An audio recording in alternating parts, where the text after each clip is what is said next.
Digital Trilhas na pós-graduação. Olhem só, por motivos maiores não conseguirei gravar todas as aulas referentes à Lei Complementar de 40 de 1992, antes mesmo do concurso do município de Uberlândia, que acontecerá aí no dia 15 de dezembro de 2019, mas eu peço que vocês me acompanhem aí nos próximos vídeos, continuem estudando para os concursos públicos. Então, gravei aí algumas partes da lei, do final desta lei, para que vocês possam memorizar partes bem importantes e possam se sobressair aí nessa prova. Tudo bem? Então vamos lá. Vamos aos estudos.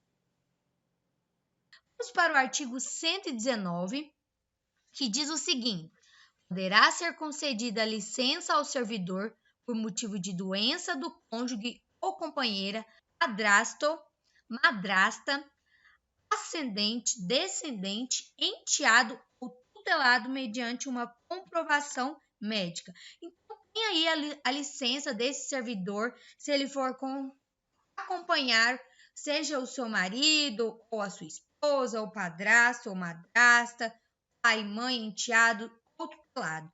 Bom, só que será quanto tempo que é essa licença? Como que funciona essa licença?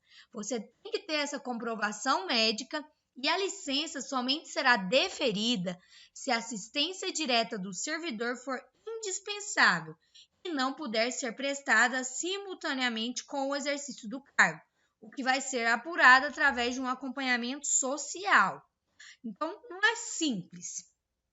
Há algo a ser averiguado, e essa licença será concedida sem prejuízo de remuneração do cargo efetivo até um prazo de 60 dias, podendo ser prorrogado por igual período mediante o parecer de junta médica e excedendo esses prazos com os seguintes descontos: excedeu mais que 120 dias, de 1/3 no 5º e 6º mês, dos 2/3 no 7º e 8º mês, sem vencimento ou remuneração do 9º ao 24º mês. Então, há aí um desconto de 1/3 a partir do 5º e 6º mês, de 2/3 do 7º e 8º, e sem vencimento não recebe nada a partir do 9º ao 24º mês. E tudo isso, então 120 dias tem esse direito sim. E é isso. Vamos lá. Licença para tratar de assuntos particulares, que é a seção 8. Isso daí é muito importante, que é a LIP. Licença para tratar de interesses particulares. O que é a LIP?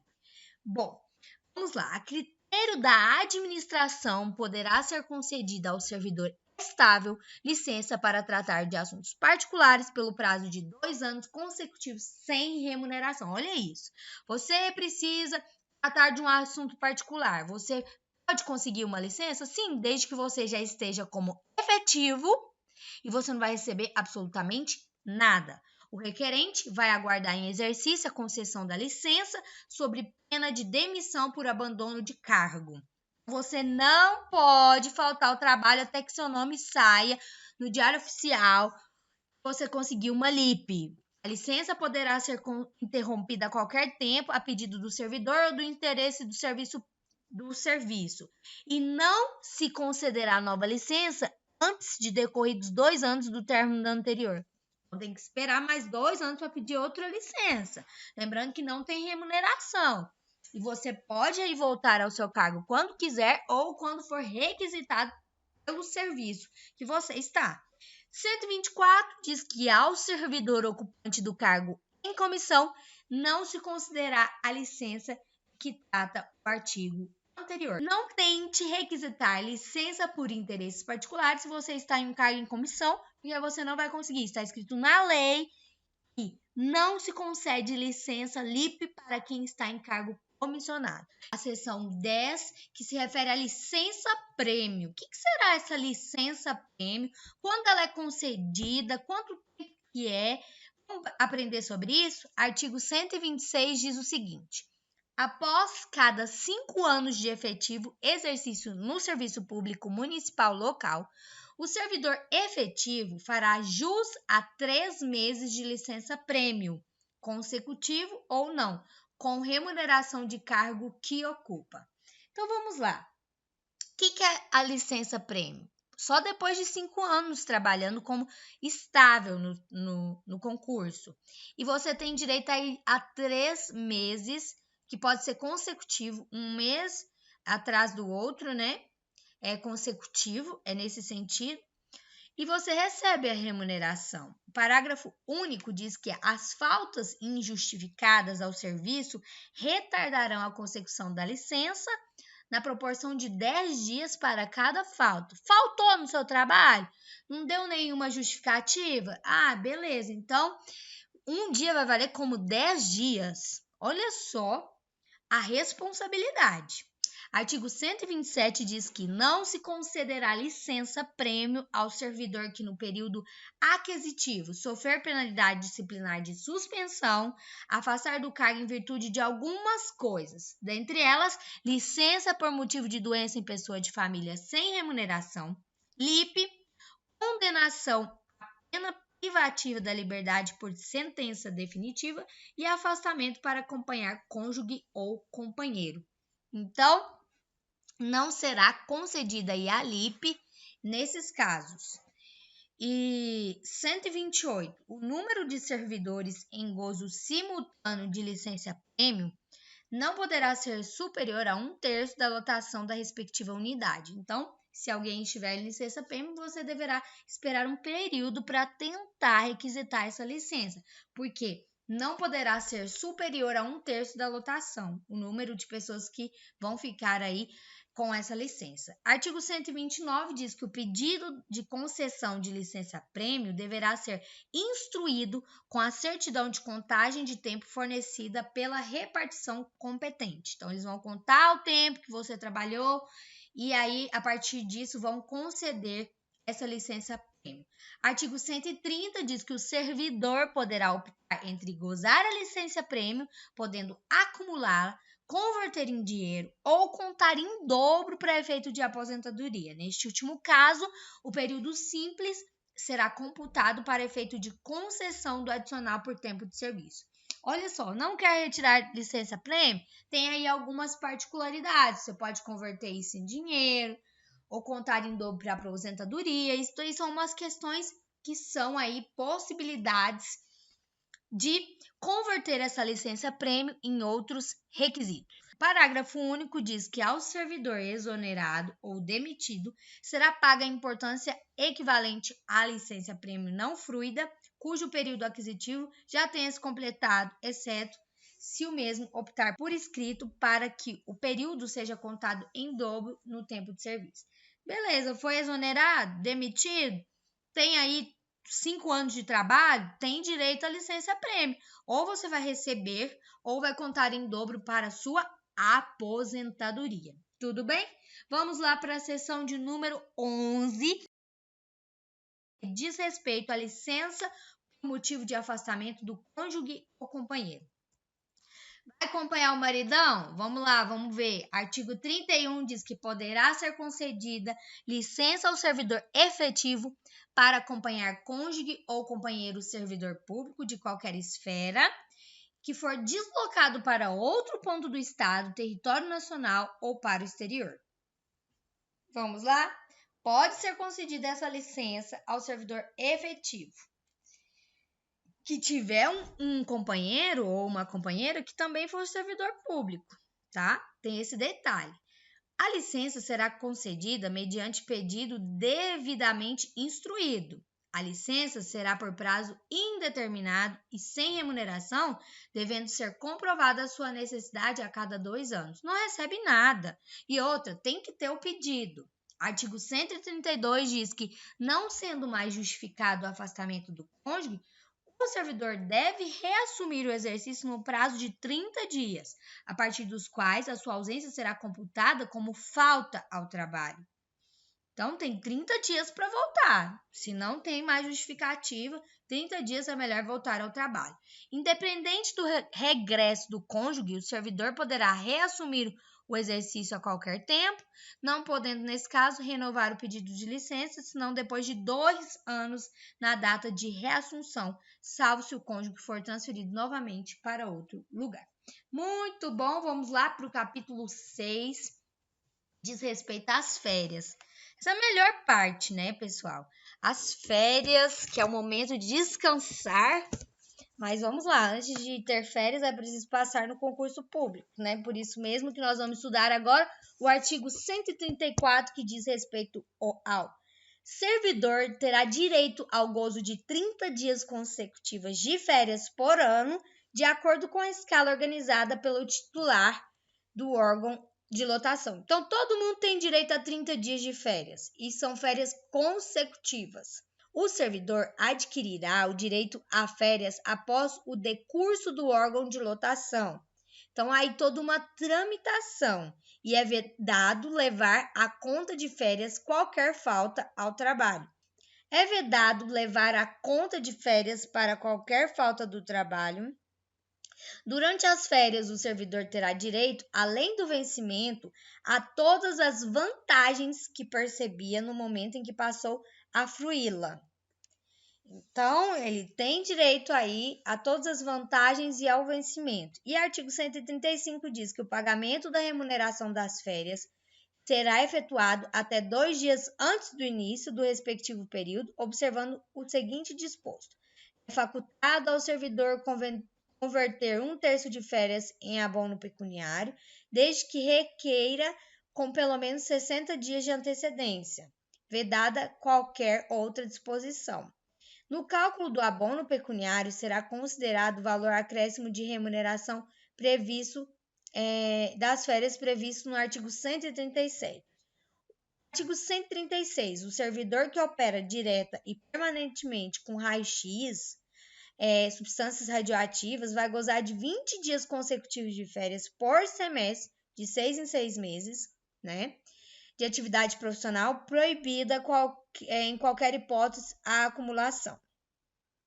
É a questão da periculosidade, né? E parágrafo único diz que o servidor referido nesse artigo não fará jus ao abono pecuniário do que trata, então não pode usar como aposentadoria. Artigo 137 diz que por ocasião das férias será pago ao servidor 1/3 a mais de sua remuneração. Que coisa boa, né? Além da sua remuneração, ainda recebe 1/3 a mais. E outra, 2 dias antes de entrar de férias, você tem que estar com dinheiro na sua conta. 138, o servidor promovido, transferido ou removido, quando em gozo de férias, não será obrigado a apresentar antes de terminá-la. Perderá o direito a férias o servidor que no ano houver gozado das licenças às que se referem no capítulo 4, 7, 8 e 10. Então, depois vocês vão dar uma olhada, revisitar tudo isso. Parágrafo único, na hipótese do inciso 4º, a perda de direito a férias ocorrerá quando esgotado o prazo da licença com remuneração integral. Daí vocês vão voltar na lei e vão ler essa parte. Artigo 140 diz que as férias somente poderão ser interrompidas por motivo de calamidade pública, comoção interna, convocação para júri, serviço militar ou eleitoral ou por motivo de superior interesse público. Ninguém pode ir lá e interromper suas férias, a não ser que seja por esses motivos. Memorize, tá? 141 é proibida a acumulação de férias, salvo no caso de absoluta necessidade de serviço e pelo prazo máximo de 2 anos. Então, não pode ser mais que 2 anos. Com justificativa comprovada pela chefia imediata e ratificada pelo titular do órgão de lotação. Parágrafo único. Em caso de acumulação de férias, poderá o servidor gozar ininterruptamente. Acumulou férias? Você pode aí pegar 30, 60 dias de férias, de forma ininterrupta. Artigo 142 diz que, em caso de exoneração ou aposentadoria, é assegurado ao servidor o pagamento da remuneração correspondente ao período de férias não gozadas. Capítulo 7 das concessões. Vamos lá? Artigo 143 diz que, sem qualquer prejuízo, poderá o servidor ausentar-se do serviço por 1 dia quando for doar sangue, por 2 dias para se alistar como eleitor, por 8 dias consecutivos em razão de casamento, falecimento do cônjuge, companheiro, pai, madrasta, pai ou mãe, né? Madrasta, padrasto, filho, enteado, menor sobre guarda ou tutela, irmãos, avós e netos. Então, olha só, você pode se ausentar de seu serviço sim. Vamos repetir os motivos? Para doar sangue, por 2 dias para se alistar como eleitor, então trabalhou nas eleições, você tem aí 2 dias de dispensa do trabalho e 8 dias em caso de casamento ou falecimento, tá? Que são esses casos aí que eu li para vocês, que vamos repetir, falecimento do cônjuge, companheiro, pai, madrasta, padrasto, filhos, enteados, menor sobre guarda ou tutela, um irmão, avós e netos. Memorizem. Então, direito de vocês. Vocês têm que saber desses direitos. Por esse motivo que a gente está estudando essa lei, porque caso você seja aprovado, vou torcer para que isso aconteça, você terá que saber sobre os seus direitos. Artigo 144 diz que será concedido horário especial ao servidor estudante quando comprovada a incompatibilidade entre o horário escolar e o da repartição, sem prejuízo do exercício do cargo. Então, olha só. Você está estudando? Tem compatibilidade de horário? Dá para organizar esses horários sem prejuízo ao cargo? Você será será concedido horário especial. Parágrafo único. Para efeito do disposto nesse artigo, será exigida a compensação de horário na repartição, respeitada a duração semanal. Você não será dispensado. Você terá que ir lá e compensar esse horário em outro momento. Artigo 145 diz que o servidor legalmente responsável por pessoa portadora de deficiência que esteja em tratamento especializado, com necessidade comprovada por junta médica oficial, terá sua jornada diária de trabalho reduzida a 6 horas, conforme laudo médico expedido pela mesma. Então, tem aí uma diminuição na carga horária do trabalho do servidor que for responsável por pessoa portadora de deficiência que esteja em tratamento especializado. Artigo 146. O servidor poderá ser cedido, mediante requisição, para ter exercício em outro órgão ou entidade de poder de união estadual, federal ou municipal, nas seguintes hipóteses. Então, ele pode ser cedido para outra entidade? Sim, para exercício de carga em comissão ou função de confiança, em casos previstos na lei e mediante convênio. Parágrafo único. Na hipótese do inciso 1 deste artigo, o ônus de remuneração será do órgão da entidade requisitante. Então, ele não vai receber o mesmo valor. De repente, ele vai ocupar outro cargo de comissão e ele vai receber por esse cargo de comissão. Artigo 147. O servidor estável poderá ausentar-se do município para estudo sem remuneração, desde que autorizado pelo prefeito municipal. Poderá ser autorizada a ausência com percepção integral de sua remuneração se o estudo for com atividade pública afim, exercida pelo servidor, mediante autorização motivada do prefeito municipal. Então, pode sim ter essa licença para estudos, e aí vai ser com remuneração integral, desde que seja para uma atividade afim. E a ausência de que trata este artigo não vai exceder 4 anos, e fim do período, somente decorrido outro igual tempo, será permitida da nova ausência para estudo ou concedida licença para tratar de interesses particulares. Diz respeito aos deveres. O que são deveres do servidor público? Número 1, exercer com zelo e dedicação as atribuições do cargo. Número 2, ser leal às instituições a que servir. 3, observar as normas legais e regulamentares. 4, cumprir as ordens superiores, exceto quando manifestamente ilegais. Então, se for uma ordem legal, não precisa cumprir, não é dever seu. 5, atender com presteza ao público em geral, prestando informações requeridas, ressalvadas aquelas que são protegidas por sigilo.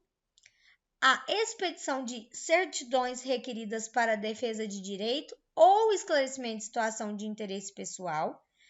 As requisições para a defesa do município, com preferência sobre qualquer outro serviço. Essa B aqui, pessoal, é caso seja requisitada aí alguma declaração a vocês ou certidão, você tem aí que prestar, é dever seu. Você tem que entregar esse documento. Sexto, levar ao conhecimento da autoridade superior as irregularidades de que tiver ciência em razão do cargo. Então, tem alguma irregularidade? Você tem que levar à autoridade superior essa questão. Sétimo, zelar pela economia do material e pela conservação do que for confiado à sua guarda ou utilização. Oitavo, guardar sigilo sobre assuntos da repartição. Nono, manter conduta compatível com moralidade administrativa. Décimo, ser assíduo, pontual ao serviço, inclusive na convocação para alguns serviços extraordinários. 11. 11º, tratar com urbanidade as pessoas, representar contra a ilegalidade, omissão ao abuso de poder. Você tem que ir lá falar sobre isso, tá? Sugerir providências tendentes à melhoria dos serviços, frequentar cursos de treinamento ou especialização quando for designada você. E, parágrafo único, a representação do que se trata no artigo 12, que é representar contra a ilegalidade, omissão ou abuso de poder, será encaminhada pela via hierárquica e obrigatoriamente apreciada pela autoridade superior àquela contra a qual é formulada, assegurando ao representante o direito de defesa. Então, isso daí são os seus deveres. E o que é proibido? O que é proibido a esse servidor? Ausentar do serviço durante o expediente sem prévia autorização do chefe. Retirar sem prévia anuência da autoridade competente qualquer documento objeto de repartição. Então, não tente levar alguma coisa para casa sem que você tenha uma anuência da autoridade competente. Recusar fé a documentos públicos. Não mostrar documentos que são públicos. Opor resistência injustificada à tramitação de documento ou processo de execução de serviço. Ir contra isso. Promover manifestação de apreço ou desapreço no recinto da repartição. Então, eu vou lá manifestar apreço ou desapreço sobre algo. Tem que tomar cuidado com isso. Olha só. Referir-se de modo depreciativo, desrespeitoso às autoridades públicas, aos atos do poder público, mediante manifestação escrita ou oral, podendo, porém, criticar ato do poder público do ponto de vista doutrinário ou da organização do serviço em trabalho assinado. Então, é a forma como você vai tratar sobre um assunto. Você vai depreciar? Você vai desrespeitar autoridades públicas? Não, isso daí é proibido. Sétimo, cometer a pessoa estranha à repartição, fora dos casos previstos em lei, o desempenho de atribuição que seja de sua responsabilidade ou de seu subordinado. Então, o que é de sua responsabilidade é de sua responsabilidade, não é de outra pessoa. Coagir ou aliciar outro servidor no sentido de filiar à associação profissional, sindical ou partido político. Manter sob sua chefia imediata, em cargo ou função de confiança, cônjuge, companheiro ou parente até o 2º grau. Então, se você tem um cargo alto, muito cuidado com isso. Colocar alguém que seja seu marido, cônjuge, né? Tá falando aí parente 2º grau. Valer-se do cargo para lograr proveito pessoal de outro em detrimento de dignidade e função pública. Participar de gerência ou de administração de empresa privada, de sociedade civil, ou exercer comércio e, nessa qualidade, transacionar com o município, exceto se a transação for precedida de licitação. Então, tudo tem que ter deve ser concedido esse direito. Atuar como procurador ou intermediário junto às repartições públicas, salvo quando se tratar de benefícios previdenciários ou assistenciais de parentes até o 2º grau. Muito cuidado com isso daí, né? Receber propina, comissão, presente ou vantagem em razão de suas atribuições. Muito cuidado. Proceder de forma decidiosa. O que é isso? Preguiçosa. Utilizar pessoal ou recursos materiais de repartição em serviço ou atividades particulares. Levar alguma coisa para sua atividade particular. Cometer a servidor atribuições estranhas ao cargo que ocupa, exceto em situações transitórias de emergência. Bem, então vamos lá. Próximo. Exercer quaisquer atividades, inclusive conversas e leituras que sejam incompatíveis com o serviço do cargo ou função e com o horário de trabalho.